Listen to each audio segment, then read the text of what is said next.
A clip of what Mary Landrieu, who's in that red-hot Senate race down in Louisiana, what she had to say to Chuck Todd of NBC the other day. I want to just get the panel's thoughts on this.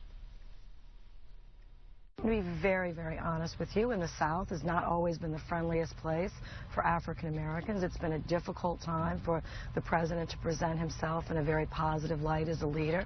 It's not always been a good place for women to be able to present ourselves. It's more of a conservative place.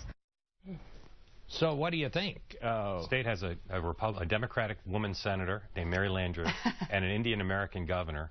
And I think that was not a tactic. I think that was fatigue and frustration that she may be losing her job. See what?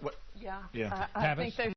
Malcolm, I take your point that politically, as George Bush would say, it wasn't good strategery. But she told the truth.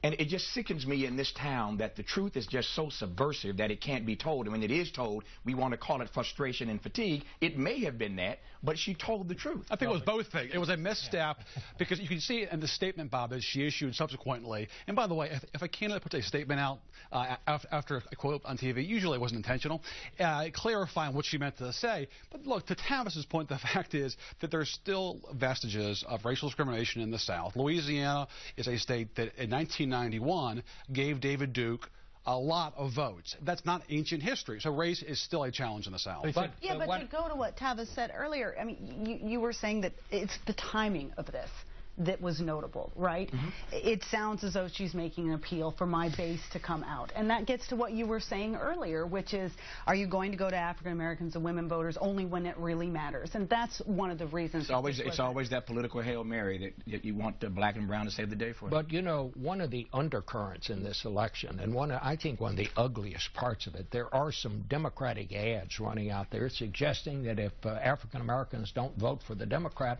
that they're going to get shot like that poor kid in Missouri. Yeah.